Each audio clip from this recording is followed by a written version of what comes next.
Episode స్టార్టింగ్‌లోనే మనకి రీజీ గాని ఇంకా తన బ్రదర్ యొక్క ఫైటింగ్‌ని చూపిస్తారు. అప్పుడే మన రీజీ గానికి చిన్న గాయం తగులుతుంది. అండ్ దాన్ని చూసిన సింజీ గాడు వెంటనే తనకు సారీ చెప్పడంతో ఇంకా అక్కడికొచ్చిన వాళ్ళ నాన్న కూడా "ఓహ్! నువ్వు బానే ఫైట్ చేస్తున్నావు సింజీ" అనడంతో ఇంకా సింజీ గాడు కూడా "థాంక్స్ నాన్నగారు మీ నోటి నుంచి ఈ మాటలు విన్నందుకు. అండ్ నేనిప్పుడు ఇంతలా కష్టపడుతున్నానంటే ఖచ్చితంగా దీనికి కారణం మీరు ఇంకా నా అపోనెంట్ ఏంటి మన తమ్ముడే" అనడంతో ఇంకా ఆ మాటలన్న వాళ్ళ నాన్న కూడా "మీరెప్పుడు కూడా ఇలాగే కలిసి ఉండాలని" చెప్తాడు. అండ్ ఇక్కడే సీన్ అనే కట్టే నెక్స్ట్ సీన్‌లో మన సింజీ గడైతే రీజీ గానికి బ్యాండేజెస్ వేస్తూ ఉంటాడు తనకు తగిలిండే ఆ గాయానికి. ఇంకప్పుడే మన సింజీ గడు మళ్ళీ రీజీ గానికి సారి చెప్పడంతో ఇంకా రీజీ గడు కూడా "పర్లేదు ఎన్నిసార్లు చెప్తావు, యాజ్ ఏ అవర్ ఫ్యామిలీ రెస్పాన్సిబిలిటీగా ఇప్పుడు అందరి ఆశలు కూడా నీ మీదే ఉన్నాయి. అండ్ అందరికీ నువ్వు ఒక వారసుడి మాదిరి ఖచ్చితంగా బాగా కష్టపడాలంటే" ఇంకా ఆ మాటలైన మన సింజీ కూడా "ఓయ్ ఓయ్ నువ్వు బాగానే నా గురించి బాగానే పొగుడుతున్నావు కానీ బట్ నా తర్వాత తమ్ముడుగా నువ్వు కూడా ఉన్నావు. సో నువ్వు కూడా అలాగే రాయి మాదిరి ఉండకోకుండా నువ్వు కూడా నా ఎంత స్ట్రాంగ్గా మారాలి. ఒకవేళ నేను ఫ్యూచర్లో ఏదైనా తప్పు చేస్తే నన్ను అడ్డుకోవాల్సినవి కూడా నువ్వే" అనడంతో ఇంకా ఆ మాటలైన రీజీ గడు కూడా సరే సరే అంటాడు. ఇంకప్పుడే మన రీజీ గడు "పెరిగే వయసులో మాకు ఈ వరల్డ్ అంతా కూడా సేమ్ గా కనపడింది. కానీ నాతో పోల్చుకుంటే సింజీనే ప్రతి దాంట్లో కూడా నాకంటే ఒక అడుగు ముందే ఉండేవాడు. అది ట్రైనింగ్ లో కావచ్చు, ఈ వరల్డ్ అండర్స్టాండ్ చేసుకునే విషయంలో కావచ్చు, ప్రతి ఒక్క విషయంలో కూడా తను నాకంటే ముందంజలో ఉండేవాడు. అండ్ ఎవ్రీ టైం నేను ఎవ్రీ సిచ్యువేషన్ లో తనని ఫాలో అవుతూ ఏదో ఒక రోజు తనని బీట్ చేయాలన్నట్లు కొన్ని ఆలోచనతో నేను జస్ట్ అలా ట్రై చేసేవాడిని. కానీ ఎప్పుడు కూడా నేను తనని ఓడించలేకపోయేవాడిని. బట్ తను మాత్రం ఎప్పుడూ నా చేతిలో గెలిచానని చెప్పి గర్వం చూపించకుండా ఇద్దరు ఒకటే అన్నట్లు తను ఎప్పుడు నన్ను పొగిడేవాడు. ఇంకా ఫైనల్గా నేను కూడా డిసైడ్ అయిపోయాను, ఇంకా తనని చేసి చేయకూడదు. అండ్ తనకంటూ ఒక లైఫ్ ఉంది, నాకు కూడా ఒక లైఫ్ ఉంది. సో ఇంకా నేను ఎప్పుడు కూడా తనకు ఒక షాడోలా ఉండాలన్నట్లు డిసైడ్ అయిపోయాను. అలా మా లైఫ్ అనేది చాలా బాగుంది. కానీ ఒకరోజు మా నాన్నగారు మాతో ఒక విషయం చెప్పారు. రేటీ ఆఫ్ ది స్క్వాడ్ కమినీస్ అయితే నీకోసం ఈ రోజు రాత్రికి వస్తారు, నువ్వు రెడీనా సింజీ అనడంతో దానికి మా అన్నయ్య సింజీ కూడా ఓకే అన్నాడు. అండ్ ఈ స్క్వాడ్ ఆఫ్ రైట్ కమినీస్ అంటే ఏదో కాదు, అదొక ఫైనల్ టెస్ట్ ఆఫ్ కిరిహర ఫ్యామిలీ స్క్వాడ్ ఆర్ట్స్కి చెందిందనమాట. సో అందులో ఒక రిచువల్ చేసి ఆ తర్వాత కిరిహర ఫ్యామిలీకి ఒక కొత్త హెడ్ని అయితే అపాయింట్ చేస్తారు. అది కూడా ఒక నార్మల్ లొకేషన్లో కాకుండా ఒక అన్నోన్ లొకేషన్ వుడ్స్లో ఉండే ఒక హౌస్ మాదిరి ఉంటుంది. అండ్ దాన్ని అంతటినీ కూడా కేవ్స్తో అయితే కప్పబడి దాన్ని ప్రొటెక్ట్ చేయడం కోసం కొన్ని విండ్ హాలోస్ కూడా ఉంటాయి అనమాట. సో అలా మనం లోపలికి వెళ్తే అక్కడ కొద్ది దూరంలోనే ఆ కేవ్ లోపల ఒక స్క్వాడ్ ఉంటుంది. అండ్ ఆ స్క్వాడ్ ఏదో కదో తరతరాలుగా మా కిరిహర వాళ్ళు క్యారీ చేస్తుండే కటాన్ అయితే ఉంది. అది చూడడానికి ఎంత టెంప్టింగ్గా ఉంటుందో కానీ దాని స్టోరీ కూడా అంతే దారుణంగా ఉంటుంది. లాంగ్ ఎగో దాన్ని అయితే ఒక మోనోనోకి ప్రొసెస్ చేసింది. సో మా అన్నయ్యకి వచ్చిండే ఫైనల్ టాస్క్ ఏదో కాదు, ఆ యొక్క మోనోనోకిని ఓవర్ పవర్ చేసి ఆ స్క్వాడ్ని అయితే ఒక నార్మల్ స్టేజ్ ఒకప్పుడు ఉండే గ్రేట్ స్క్వాడ్ మాదిరి ఆ స్క్వాడ్ని మళ్ళీ తీసుకొని రావడాన్ని the right of the squad అని చెప్పి ఈ టెస్ట్గా పిలుస్తారు. అండ్ మా చిన్న వయసులోనే మేము ఫర్ ది ఫస్ట్ టైం ఆ స్క్వాడ్ని చూసాం. మాకు అప్పట్లో ఆ స్క్వాడ్ అంటే ఏదో తెలియదు కానీ బట్ దాని దగ్గర నుంచి వస్తుండే ఆ పవర్ని అయితే మేము ఖచ్చితంగా ఫీల్ అయ్యామని చెప్పొచ్చు. నేనైతే ఎక్స్పెషల్గా భయపడినాను. కానీ ఇప్పుడు మళ్ళీ ఆ స్క్వాడ్ కోసం మా అన్నయ్య వెళ్తుంటే నాకు కొంచెం తేడాగానే ఉంది. కానీ మా అన్నయ్య మా అందరికీ ధైర్యం చెప్పి ఓకే నేను వెళ్ళొస్తా అన్నాడు. అండ్ వెళ్ళే టైంలో మా నాన్న కూడా జాగ్రత్త అని చెప్పి అండ్ ఆ కేవ్లో ఉండే అన్ని సినారియోస్ గురించి మా అన్నయ్యకి ఎక్స్ప్లెయిన్ చేశాడు. అండ్ మా అన్నయ్య కూడా తప్పకుండా నేను ఖచ్చితంగా మన ఫ్యామిలీ గౌరవాన్ని రిటర్న్ తీసుకొని వస్తానని చెప్పి మాతో చెప్పి లోపలికి వెళ్ళాడు. కానీ వెళ్ళిన కొద్దిసేపటికి మేము అనుకోని సిచ్యువేషన్ అయితే జరిగింది. లిటరలీ నా కళ్ళ ముందరే మా అన్నయ్య అక్కడ ఉండే అందరినీ చంపేశాడు. అండ్ నన్ను కాపాడడానికి వచ్చిన మా నాన్నను కూడా ఒకటే వేడికి తన తల నరికేశాడు. అండ్ ఆ సినారియోని అంతటిని కూడా నేను చూస్తూ భయపడిపోయాను. ఫర్ ది ఫస్ట్ టైం అన్నాలలో నా అన్నయ్యని చూసి నేను భయపడింది ఆ ఒక్కరోజు మాత్రమే. అండ్ మా అన్నయ్య అలా చేయడానికి ఏదో కారణం కాదు, ఆ స్క్వాడ్ని ప్రొసెస్ చేసిండే ఆ మోనోనోకినే. అండ్ ఆ స్క్వాడ్ కూడా మా అన్నయ్యని టెంప్ చేసి తనని ఒక నరకంలోకి పడేసింది. అందుకనే మా అన్నయ్య అందరినీ చంపేశాడు అన్నట్లు మనోడు భయపడుతూ తన అన్నయ్యని చూస్తుంటే బట్ అప్పుడే మన సింజీ మాత్రం నాన్నగారు చెప్పిండే కరెక్ట్ రీజీ, నువ్వు ఎప్పటికీ నాకు మ్యాచ్ అనేది ఇవ్వలేవు, కమాన్ త్వరగా వెళ్ళు, ట్రైన్ అవ్వు, పారిపో, ఏదో ఒక రోజు నువ్వు ఖచ్చితంగా ట్రైన్ అయ్యి నా దగ్గర రా, ఆ రోజు నువ్వు నన్ను చంపేయాలని చెప్పి మనోడు ఏడ్చుకుంటూ చెప్తూ ఉంటే ఇంకా దాన్ని చూసిన రీజీ గడు వెయిట్ మా అన్నయ్య పొసెస్ అయ్యాడా లేదా, అసలు ఎందుకని అలా బిహేవ్ చేస్తున్నావు అని చెప్పి అంటూ ఉంటే ఇంకా అప్పుడే మన సింజీ గడు టైం లేదు వెళ్ళిపో అని చెప్పి మనోడు అక్కడి నుంచి వెళ్ళిపోతుంటాడు. బట్ దాన్ని చూసిన రీజీ గడు మాత్రం ఆగు అన్నయ్య ఎక్కడికి వెళ్తున్నావు అని చెప్పి అరుస్తూ ఉన్నా సరే మన సింజీ పట్టించుకోకుండా అక్కడి నుంచి వెళ్ళిపోతాడు. ఇంకా కట్టుపడిన ప్రయాణ సిచ్యువేషన్ అనమాట. ఇంకా అన్ని మెమరీస్ని గుర్తు తెచ్చుకొని మన రీజీ గడు ఒక్కసారిగా తన ఎదురుగా తన అన్నయ్య ఉన్నా సరే ఏ మాత్రం వెనకడుగు ఎక్కుకుండా ఇద్దరు కూడా వాళ్ళ స్క్వాడ్స్తో ఫైట్ చేస్తూ ఉంటారు. కానీ ఈసారి కూడా మన రిజి గడు సింజీ గన్కి అయితే అవుట్ మ్యాచ్ అనమాట. సో తనతో సరిగ్గా ఫైట్ చేయలేకుంటే ఇంకప్పుడే మన సింజీ గడు కూడా ఎన్నిసార్లు చెప్పాలి రిజి, నువ్వు ఇంకా ట్రైన్ అవ్వాలి, నన్ను చంపాలంటే నీకు ఇంకా స్ట్రెంగ్త్ అనేది చాలా కావాలి, కమాన్ త్వరగా పోరాడు లేదంటే పారిపో అంటుంటే ఇంకా ఆ మాటలు ఏంటంటే మన రిజి గడు కూడా కూల్ నేను ఎక్కువగా ఆలోచించకూడదు, యాక్చువల్గా ఇది ఒక ఇల్యూషన్ అనమాట, కానీ నాకు ఇప్పటికీ ఉన్న మిస్టరీనే ఇది మళ్ళీ రిపీట్ చేస్తుంది. ఆ రోజు మా అన్నయ్య ఎందుకు అలా చేశాడో, నన్ను ఎందుకు చంపలేదు, అసలు ఎందుకని నన్ను వదిలేసి వెళ్ళిపోయాడో, ఈ అన్ని క్వశ్చన్స్ కూడా నాకు ఇప్పటికీ ఆన్సర్స్ లేవు. అండ్ నేను వెతుకుతానే బిగ్గెస్ట్ ఆన్సర్ కూడా ఇదే. అండ్ దీన్ని మళ్ళీ నన్ను అడిగిచ్చి లిటరల్లీ నాలో ఉండే కోపాన్ని పెంచుతుంది. కానీ నాకు మాత్రం ఇప్పటికీ గుర్తుంది ఒకరోజు నాతో చెప్పిన మా అన్నయ్య మాటలు.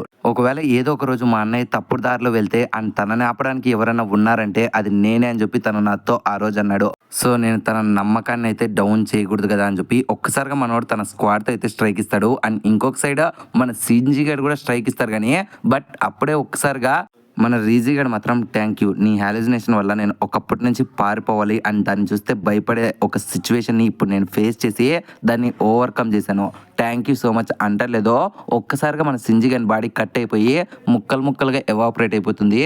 అండ్ ఇక్కడే సీన్ అనే కంటే నెక్స్ట్ సీన్లో మనకి ఇచ్కా పాపని చూపిస్తారు. అండ్ మన ఇచ్కా పాప కూడా తన తల్లి ఒకప్పుడు శిలగా ఉండి ఇప్పుడు ఎందుకంటే సడన్గా మాన్స్టర్గా మారి తన మీద అటాక్ చేయబోతుందని చెప్పి మన పాపకి ఏమర్థం కాదు. కానీ ఇలా ఉంటే కుదరదని చెప్పి ఇంకొకసారిగా మన పాప కూడా తన స్క్వాడ్ని చూస్తే వాళ్ళ అమ్మ చేస్తుంటే అన్ని అటాక్స్ని డాట్ చేసుకుంటూ లిటరలీ ఒకటే స్ట్రైక్తో వాళ్ళ అమ్మని 2 ముక్కలుగా నరికేసి నన్ను క్షమించమ్మా, యాక్చువల్గా నీకు కాదు ఈ హాల్యూజినేషన్స్ ఇట్లాంటివి క్రియేట్ చేసినా సరే ఇవి నన్ను ఏం చేయలేవని చెప్పి నేను వాళ్ళకి చెప్పాలంటుంది. ఇంకా అలా మన ఇచ్కా పాప కూడా తనకుండే ఆ హల్యూజినేషన్ అయితే క్లియర్ చేసడం వల్ల ఇంకా పాప కూడా నార్మల్ వరల్డ్ లైక్ వచ్చేస్తుంది. అండ్ పాప వచ్చిన వెంటనే అక్కడ ఆల్రెడీ రీజీ అని చూసి ఓ నువ్వు కూడా తప్పించుకున్నావు అంటే you are late, I am the first అంటాడు. ఇంకా అప్పుడే మన శివ గనులు కూడా ఓ మీ ఇద్దరు కూడా 10 మినిట్స్ లోపల మీకుండే ఈ హాలిజినేషన్ కంప్లీట్ చేసినందుకు ఎంతో సంతోషంగా ఉంది, ఇంకా ఫైనల్గా మన మెయిన్ హీరో కోసం వెయిట్ చేయాలని చెప్పి వీళ్ళు ఆ ఫ్లవర్ వైపు చూస్తుంటారు. ఇంకప్పుడు మన ఉసామి పాప అసలు రాఘోగాడు ఇంకా జీరో ఆ ఫ్లవర్స్ నుంచి ఆ హాలిజినేషన్ నుంచి తప్పించుకోగలరా అంటే ఇంకప్పుడే శివగాడు ఖచ్చితంగా తప్పించుకుంటారు. ఎందుకంటే తను చేస్తుండే ఈ హాలిజినేషన్ నార్మల్ది కాదు, లోటస్ ఆఫ్ డెరీలియం అనమాట. సో ఇది మనలో ఉండే హాలిజినేషన్స్నే కాదు, మనలో ఉండే ఇన్సెక్యూరిటీస్ అండ్ మనలో ఉండే భయాలు అండ్ మనం దేన్ని చూసి ఒక నైట్ మేర్ మాదిరి ఫీల్ అవుతామో దాన్ని అంతటినీ కూడా ఓవర్ పవర్ చేసేటట్లే ఈ హాలిజినేషన్ అయితే వర్క్ అవుతుంది. కానీ వీళ్ళ కేసులో అది కంప్లీట్గా డిఫరెంట్ అనమాట. ఎందుకంటే మన రాఘవ్ గడు జీరో గన్ బాడీలో ఉన్నాడు. సో టెక్నికల్గా చెప్పాలంటే ఒకటే బాడీలో 2 సోల్స్ ఉంటే ఇద్దరికి 2 ఇన్సెక్యూరిటీస్ ఉంటాయి. సో ఆ రెండింటిని వీళ్ళు ఎలా ఓవర్ పవర్ చేస్తారనేది మనం వెయిట్ చేసి చూడాలన్నట్లు అందరూ అనుకుంటూ ఉంటారు. అండ్ దీనికి పిల్లలుగానే మన జీరో గడు రాఘవ్ గడు ఆ డీమన్ దగ్గర నుంచి పారిపోతూ ఉంటారు. ఇంకా ఆ డీమన్ కూడా మన వాళ్ళ మీద అయితే అటాక్ చేస్తూ ఉంటుంది. ఇంకప్పుడే మన జీరో గడు ఏంద్ర ఇది ఇంత పెద్దగా ఉన్నా సరే ఇంత ఫాస్ట్గా మూవ్ అవుతుందని చెప్పి అంటూ ఉంటే ఇంకొకసారిగా ఆ డీమన్ కూడా ఓ నీకు నేను ఎవరో తెలియాలా, అలాగైతే నీకు నా గురించి చెప్తా చూడు అంటాడు. ఇంకా ఆ మాట్లాడిన జీరో గడు ఏంద్ర ఈ మాన్స్టర్ మాట్లాడుతుందంటే ఇంకా అప్పుడే మన ఆ మాన్స్టర్ కూడా ఒక్కసారిగా మన రాఘవ్ గాని జీరో గాని తన లోపలికైతే బ్లాక్ లైక్ అయితే మార్చేసుకుంటుంది. అండ్ దీనికి ప్యారల్ గా ఒరిజినల్ వరల్డ్ లో ఒక్కసారిగా ఆ ఫ్లవర్ కాస్త బ్లాక్ ఫ్లవర్ గా మారుతుంది. ఇంకా దాన్ని చూసిన అందరికి ఫ్యూజ్లు ఎగిరిపోతాయి. అసలు ఏం జరుగుతుంది, ఆ ఫ్లవర్ ఎందుకు మారిపోయింది అంటే దానికి ఆ అమ్మాయి కూడా ఏమో అది నాకు కూడా తెలియదు అంటుంది. యాక్చువల్గా ఈ వీడియో క్వశ్చన్ వచ్చి ఈ అమ్మాయి పేరు తప్పకుండా కామెంట్ సెక్షన్లో చెప్పడానికి ట్రై చేయండి. అండ్ ఈ అమ్మాయి పేరుని నేను లాస్ట్ ఎపిసోడ్లో రివీల్ చేశాను.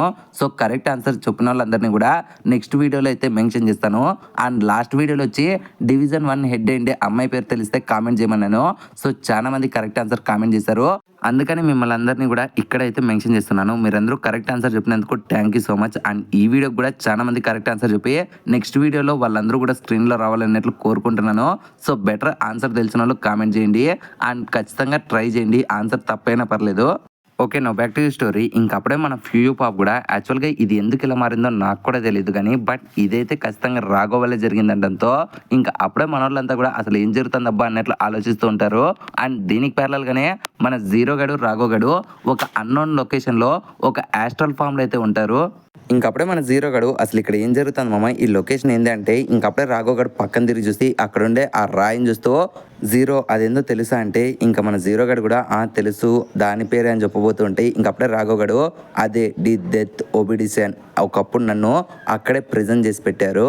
అసలు ఎందుకని ఇప్పుడు ఇది ఇక్కడ ఉంది, అసలు మనం ఎందుకని ఇక్కడ ఉన్నాం అన్నట్లు వీళ్ళు ఆలోచిస్తుండగానే అప్పుడే ఒక్కసారిగా అక్కడికి ఒక పిల్లోడు వచ్చి థ్యాంక్ యూ దేవుడా మీ వల్లే పంటలు బాగా పండాయి అని మాకుండే అప్పులు కూడా కట్టేసుకున్నాం, ఇప్పుడు మా అమ్మ ఎంత సంతోషంగా ఉంది అండ్ అందుకని మీకు థ్యాంక్స్ చెప్పడానికి వచ్చాను. థ్యాంక్ యూ మాస్టర్ రాఘవ్ గారు, మీరు మాకు ఎంతో దేవుని మాదిరి, థ్యాంక్ యూ సో మచ్ అని పొగుడుతుంటే ఇంకా మాట్లాడిన మన వాళ్ళకి ఏం అర్థం కాదు అండ్ వీళ్ళ మైండ్ పోయేటట్లు అప్పుడే మన రాఘవ్ గారు ఎంట్రీ ఇచ్చి ఆ పిల్లోనితో మాట్లాడతాడు. ఇంకా మన రాఘవ్ గారు వచ్చిన వెంటనే ఆ పిల్లోడు ఎంతో సంతోషపడి మళ్ళీ థ్యాంక్స్ చెప్తూ ఉంటే ఇంకా మన పాస్ట్ రాఘవ్ కూడా ఎన్నిసార్లు చెప్తావు జీరోబీ, ఇప్పటికే నువ్వు ఎన్నోసార్లు నాకు థ్యాంక్స్ చెప్తూ వచ్చావంటే ఇంకా మళ్ళీ మనోడు లేదు సార్ నేను మీకు థ్యాంక్స్ చెప్పాలని చెప్పి థ్యాంక్స్ చెప్తుంటే ఇంకా మన పాస్ట్ రాఘవ్ గారు కూడా అసలు నీకు బోర్ కొట్టదారా, నువ్వు ఇన్నిసార్లు చెప్తుంటే నాకే ఇరిటేటింగ్ అనిపిస్తుంది అండ్ నీ కష్టం నువ్వు చేసావు కాబట్టి ఇప్పుడు నువ్వు ఇలా ఉన్నావు కానీ బట్ దీని అంతటి కారణం నాకే అన్నట్లు ప్రతిసారి వచ్చి థ్యాంక్స్ చెప్తుంటే నాకే చిరాకు దొబ్బుతోంది, ప్లీజ్ చెప్పొద్దు అంటే ఇంకా అప్పుడే ఆ పిల్లోడు కూడా లేదు సార్ నేను ఖచ్చితంగా చెప్తాను, యాక్చువల్గా మన చుట్టుపక్కల ఉండే అన్ని ఊర్లలో కూడా మీలాంటి మొనోనోకిస్ ఎన్నో వచ్చి అక్కడ ఉండే పంట పొలాలన్నింటినీ డిస్ట్రాయ్ చేసేసాయి కానీ అవన్నీ కూడా మన ఊరికి రాలేదు, ఎందుకంటే మీరు ఈ ఊరిని ప్రొటెక్ట్ చేస్తున్నారు కాబట్టి రాలేదండంతో ఇంకా మాట్లాడిన రాఘవ్ గారు కూడా ఓయ్ నేనేం మీ ఊరిని ప్రొటెక్ట్ చేయలేదు, యాక్చువల్గా నాకు ఈ ప్లేస్ అంటే ఇష్టం కాబట్టి నేను ఇక్కడ ఉన్నాను అండ్ నేను ఇక్కడ ఉన్నా కాబట్టి అవేవి రావు, ఎందుకంటే ఒకవేళ అవి పొరపాటున వచ్చినా సరే నేను వాటిని కూర వండి తినేస్తానని చెప్పి వాటికి కూడా తెలుసు అనడంతో ఇంకా మాట్లాడిన ఆ పిల్లోడు కూడా నేను అందుకనే కదా సార్ మీకు థ్యాంక్స్ చెప్తున్నాను, సర్లేండి ఎప్పట్లాగానే నేను మీకు ఈరోజు కూడా ఫుడ్ పెట్టబోతున్నాను, ఓకే ఇవన్నీ కూడా మీకే ఇచ్చాను, thank you so much and నేను మళ్ళీ వస్తానంటే ఇంకా అప్పుడే మన రాఘవ్ గారు ఒరే పిచ్చోడా ఎన్నిసార్లు వస్తావురా నీకు వేరే పని లేదా అన్నట్లు అరుస్తూ ఉన్నా సరే బట్ ఆ పిల్లోడు మాత్రం మన రాఘవ్కి బాయ్ చెప్పి తను అక్కడి నుంచి వెళ్ళిపోతాడు. ఇంకా దాన్ని చూసిన జీరో గడు రాఘవ్ కొంప తీసి ఇదేంటి నువ్వా కదా అంటూ ఉండగానే అప్పుడే వీళ్ళకి ఒక వాయిస్ ఓవర్ వినిపిస్తూ ఇప్పుడు నీకు అర్థమైందా అవి నా మెమరీసే, ఒకప్పుడు నేను అక్కడ ప్రిజెంట్ కాకముందరా ఇవన్నీ కూడా నా మెమరీసే అనడంతో ఇంకా అప్పుడే మన జీరో గానికి అర్థమైపోతుంది ఇంతవరకు వీళ్ళతో పోరాడుతండి ఆ జైంట్ మాన్స్టర్ ఏదో కాదు రాఘవని అని. ఇంకా అప్పుడే మన రాఘవ్ గడు తన ప్రీవియస్ ఫ్లాష్ బ్యాక్ స్టోరీని అయితే మన జీరో గానికి చెప్తుంటాడు, అది 1730 సంవత్సరం అనుకుంటా, అప్పుడు అక్కడ 8th షోగునేట్ అనుకుంటా తన ఒక కంట్రీని అయితే లీవ్ చేస్తూ ఉన్నాడు అండ్ ఆ టైంలో మేము ఒక నార్మల్ హ్యూమన్స్ మాదిరే ఆ సిటీస్లో ఇంకా అందరితో పాటు కలిసి తిరిగే వాళ్ళము, బట్ మేము నార్మల్గా ఉన్నా సరే అదే విలేజ్లో ఎంతో మంది ప్రజల్ని అక్కడ ఉండే ఓనిస్ అండ్ గాబ్లిన్స్ ఇంకా మౌంటైన్ స్పిరిట్స్ అక్కడే ఉండే వింత వింత క్రియేచర్స్ అయితే అక్కడ ఉండే అందరు మనుషుల్ని కూడా చంపి తినేస్తూ ఉంటాయి. సో అప్పుడే వాళ్ళందరికీ కూడా తెలిసింది ఈ వరల్డ్లో నార్మల్ హ్యూమన్సే కాకుండా వేరు వేరు type of creatures living beings కూడా బతుకుతున్నాయని. ఇంకా అలా లైఫ్ కంటిన్యూ అవుతూ ఉండగానే సడన్ గా ఒక రోజు నన్ను కలవడానికి నా ఓల్డ్ ఫ్రెండ్ ఏంటి అమ్మాగి వచ్చి నన్ను కలిశాడు అండ్ ఆ పర్సన్ ఎవరో కాదు ఒకప్పుడు నన్ను ప్రెసిడెంట్ చేసి ట్యాబ్ ద్వారా నన్ను కంట్రోల్ చేద్దామని ఇంకా నా పవర్ ద్వారా ఈ వరల్డ్ అంతటిని కూడా ఏల్దాం అనుకోండి ఆ ట్యాబ్ లో ఉండే పర్సన్ ఇంకెవరో కాదు ఈ అమాగినే అని చెప్పి మన ఒరిజినల్ రాఘవ్ కూడా అర్థమైపోతుంది. ఇంకా అప్పుడే మన అమాగి గడు అక్కడే ఉండే డెత్ హస్బెండ్ చూసి మన ప్రీవియస్ రాఘవ్తో అసలు ఎందుకని దీన్ని నీ దగ్గర పెట్టుకున్నావు, ఒకవేళ నిన్ను నువ్వు చంపేసుకుందాం అనుకుంటున్నావా అంటే ఇంకా అప్పుడే మన ప్రీవియస్ రాఘవ్ కూడా యాక్చువల్గా నేనేం దాన్ని పెట్టుకోలేదు ఆ ఫోల్సే ఇక్కడ దాన్ని పెట్టారు, అయినా వాళ్ళు నన్ను పెద్ద థ్రెట్గా అనుకోలేదు కాబట్టి నేను కూడా వాళ్ళని ఏం పెద్ద పట్టించుకోలేదంటే ఇంకప్పుడే అమ్మగిగాడు అయినా సరే ఇది మన అట్లాంటి మొనోకిస్ అందరినీ కూడా చంపేస్తుందని చెప్పి నీకు తెలుసు కదా అంటే దానికి మన రాఘవ్ కూడా అయినా ఏం పర్లేదులే నన్ను ఏది ఏం చేయలేదంటే ఇంకా అప్పుడే అమ్మగిగాడు నీకు తెలుసా ఇప్పుడు ఇక్కడ ఉండే షోగున్ గడు కొంతమంది మనుషులతో కలిసి ఒక గ్రూప్స్ ఫామ్ చేసి వాళ్ళు నార్మల్ హ్యూమన్స్ మాదిరి ఎవరెవరైతే ఉన్నారో వాళ్ళందరినీ కూడా వేటాడుతుంటారు. సింపుల్ గా చెప్పాలంటే ఇక్కడ ఉండే మనుషులందరూ కూడా మన అట్లాంటి మొనోకిస్ ని ఇంకా అదర్ క్రియేచర్స్ అండే ఓనీస్ ని గాబ్లిన్స్ ని వీళ్ళందరినీ కూడా వేటాడుతున్నారు. అండ్ వానాయిలు ఆ గ్రూప్ కు పెట్టుకునే పేరు ఏదో కాదు ఓనీబాబు అని చెప్పి వాళ్ళని వాళ్ళే పిలుచుకుంటూ ఉన్నారు. బట్ ఆనాయిలకు తెలియని విషయం ఏంటంటే ఆనాయిలు మన అట్లాంటి మొనోకిస్ ని ఇంకా అదర్ క్రియేచర్స్ ని చంపేస్తే వాళ్ళకి పీస్ దొరుకుతుందని చెప్పి వాళ్ళే మనల్ని మర్డర్ చేస్తున్నారు. ఈ విధంగా మనం ఎందుకు వచ్చి ఆనాయిలు చనిపోతున్నారు, ఇన్ఫాక్ట్ విక్టిమ్స్ కింద మారి మన వాళ్ళు కూడా చాలా మంది చనిపోయారు. కానీ ఇక్కడ వింత ఏందో తెలుసా, కొంతమంది మొనోకిస్ కావాలని వెళ్ళి హ్యూమన్స్ కు దొరికిపోయి వాళ్ళతో ఒక శాంతి ఒప్పందాన్ని కూడా కలిగించుకున్నారు. సో ఇప్పుడు నీకు సిచ్యువేషన్స్ గురించి అర్థమైంది అనుకుంటా. ఈ వరల్డ్ లో మనకంటూ సేఫ్టీ లేదు, సో మనం ఎప్పటికప్పుడు జాగ్రత్తగానే ఉండాలి. నువ్వేమంటావు రాఘవ్ అంటే ఇంకా మాట్లాడిన మన ఓల్డ్ రాఘవ్ కూడా ఈ సొల్లంతా నాకెందుకు చెప్తున్నావు, అసలు నువ్వు ఇక్కడికి ఎందుకు వచ్చావు, ఏం చెప్పాలనుకుంటున్నావు అదొక్కటే చెప్పు అనడంతో ఇంకా మన అమాగి గారు కూడా నేను ఇక్కడికి వచ్చిండేది నిన్ను నాతో కలవమని చెప్పడానికి, మా అందరికి ఒక గ్రూప్ అనేది ఉంది అండ్ మేమందరూ కలిసి ఆ వనిబావన్కి ఎగనెస్ట్ కు వెళ్ళబోతున్నాం. మాకుండే మెయిన్ గోల్స్ ఎక్కువ ఏం లేదు, మనల్ని చంపడానికి వస్తుంటే ఆ మనుషులందరినీ కూడా చంపేయడమే మాకుండే మెయిన్ గోల్. అందుకని నేను ఇంకా నా టీం ఈ వరల్డ్ అంతా కూడా తిరుగుతున్నాం. ఎక్కడెక్కడైతే మాకు హెల్ప్ దొరుకుతుందో వాళ్ళందరినీ కూడా అడిగి మా టీంలో జాయిన్ చేసుకుంటున్నాము. అతి తొందరలోనే అసలైన మోనోనోకిస్ పవర్ ఏందో ఈ ప్రపంచానికి మేము చూపించబోతున్నాం. సో మాతో పాటు నువ్వు కూడా వస్తావా రాఘు అని అడగడంతో ఇంకా ఆ మాటలన్న రాఘు గాడు తెంగర పూక లేదు నేను రానని చెప్పి ఎస్టేట్ లేకోకుండానే ఆన్సర్ ఇవ్వడంతో ఇంకా అమ్మాకి కానీ ఫీజులు ఎగిరిపోతాయి. ఇంకా అప్పుడే రాఘవ్ గారు కంటిన్యూ చేస్తూ యాక్చువల్గా నేను ఎవరితో కూడా కలిసి ఉండలేను అండ్ నాకు ఎవరి గ్రూప్లో కూడా జాయిన్ అవ్వడానికి ఇంట్రెస్ట్ లేదు.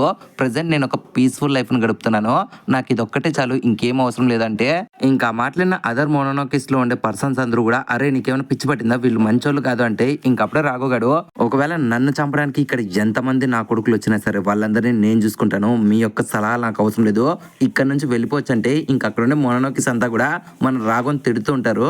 నువ్వేమన్నా ఫూల్ వే లేకుంటే నువ్వు మన అట్లాంటి మోనోనోకిస్ అందరికి ద్రోహం చేసి నువ్వు కూడా మానవులతో కలవాలనుకుంటున్నావా చెప్పు అని చెప్పి అరుస్తూ ఉంటే ఇంకా అప్పుడే పక్కనుండే మన అమాగి గడు మాత్రం ఆపండి, యాక్చువల్గా నేను రాఘవ్ తీసుకునే డిసిజన్కి రెస్పెక్ట్ చేస్తాను, తన లాజిక్ నేను అర్థం చేసుకున్నాను.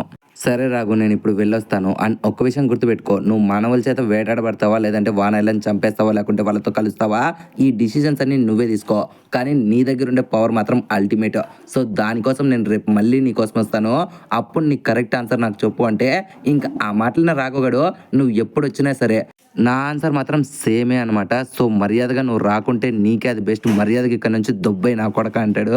ఇంకా అలా సీన్స్ అనేవి నెక్స్ట్ డే మార్నింగ్ షిఫ్ట్ అవుతాయి. ఇంకప్పుడే మన అమ్మాగిగడు మళ్ళీ వస్తాడు, బట్ దిస్ టైం బ్లడ్ గార్స్తో ఓకే నీకు ఈ ల్యాండ్లో పీస్ దొరికింది అంటున్నావు కదా, ఇక్కడుండే వాళ్ళు నిన్నేం చేయమంటున్నారు కదా, కానీ ఇప్పుడు వానాయిలో నీ మీద ఎలా అటాక్ చేయరో నేను కూడా చూస్తానని చెప్పి ఒక్కసారిగా ఒక తలని బయటికి తీస్తాడు. ఇంకా ఆ తల ఎవరిదో కాదు, ఇంతవరకు తనతో ఎంతో హాయిగా మాట్లాడే తనకుండే one and only best friend అండి జోరాకి గంది.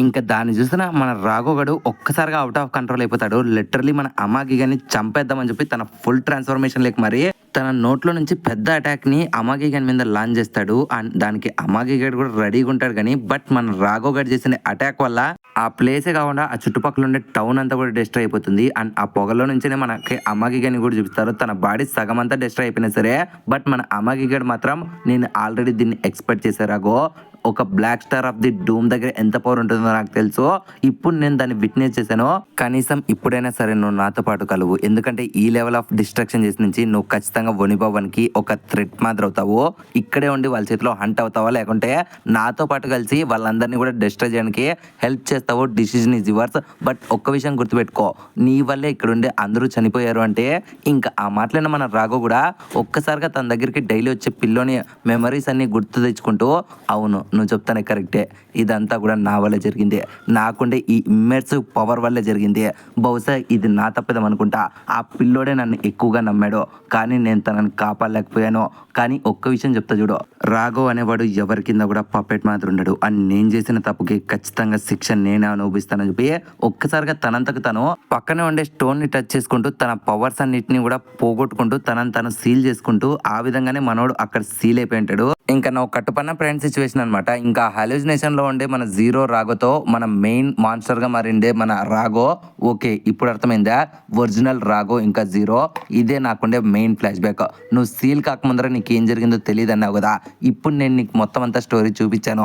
ఆ రోజు నేను చేసిండే ఆ పని వల్లే నువ్వు ఆ డెత్ ఒబిసిడియన్ దగ్గర అన్నాళ్ళు సీల్లో ఉన్నావండంతో ఇంకా ఆ మాట్లాడిన జీరో గడు ఓ అలాగైతే ఇదేనా నీ ఒరిజినల్ ఫ్లాష్ బ్యాక్ రాఘో, అయినా నువ్వు ఇంత చెత్త నా కూడా కొనుక్కోలేదు, ఇట్లాంటి వేస్ట్ డిసిజన్ ఎలా తీసుకున్నావు అంటే ఇంకా అప్పుడే మన రాఘవ్ గారు కూడా ఒరే పిచ్చ నా కొడుక, నాకు ఆ టైంలో అదే అనిపించింది, ఎందుకంటే ఎన్నో ఏళ్ళుగా నన్ను ఒక మనిషి మాదిరి ఒక ఫ్రెండ్ మాదిరి ఒక దేవుడి మాదిరి చూసిండే అబ్బాయిని నా కళ్ళ ముందరే చనిపోవడాన్ని చూసి నేను తట్టుకోలేకపోయాను అండ్ వాడి చావుకి నేనే కారణం అని తెలిసినప్పుడు నన్ను నేను బ్లేమ్ చేసుకున్నాను, అందుకనే దాని రెస్పాన్సిబిలిటీ ప్రకారమే నేను ఇన్నాళ్ళు సీల్లో ఉన్నాడంతో ఇంకా మాట్లాడిన మన జీరో గడు చూడు రాఘవ్ నేను చెప్పేది జాగ్రత్తగా విను, ఒకప్పుడు నువ్వు ఒంటరివాడ ఉండొచ్చు ఆ పిల్లోడు చనిపోయి నుంచి, కానీ ఇప్పుడు నీకు తోడుగా నేనున్నాను. ఆ రోజు నువ్వు నన్ను కాపాడిన నుంచి నేను ఒకే విషయం ఆలోచించాను, నువ్వు నా పక్కన ఉండే ఒక జంతువు మాదిరి నేను ట్రీట్ చేయలేదు అండ్ నువ్వు ఒక మోననాకే అని చెప్పి నేను ఎప్పుడు నిన్ను బాధ పెట్టాలనుకోలేదు, నా దృష్టిలో నువ్వు కూడా నా అట్లాంటి ఒక మనిషివే అండ్ నీకంటూ ఒక సోల్ ఉంది, ఒకవేళ నీకు కూడా అలాగే అనిపిస్తే నువ్వు కూడా నాతో పాటు ఉండొచ్చు అనడంతో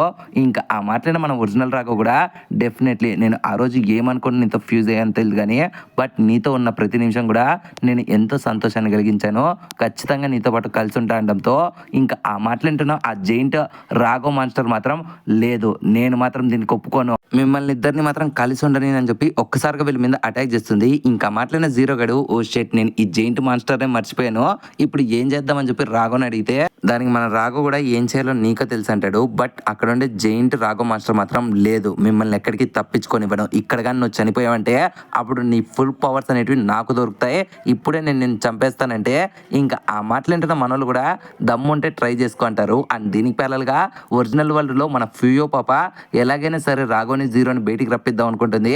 బట్ తన వల్ల కుదరదు. బట్ ఈ గ్యాప్లోనే వాళ్ళు ఉండే ఫ్లవర్ కాస్త విరిగిపోతూ ఉంటే దాన్ని చూస్తే మన శివగాడు మాత్రం జాగ్రత్తగా ఉండండి అని చెప్పి ఈ గ్యాప్లో ఒక్కసారిగా ఆ ఫ్లవర్ అనేది పగిలిపోయి ఒక బ్లాక్ ఎనర్జీ అయితే వస్తుంది. అండ్ లిటరలీ అక్కడ ఒక విధ్వంసాన్ని సృష్టిస్తుంది.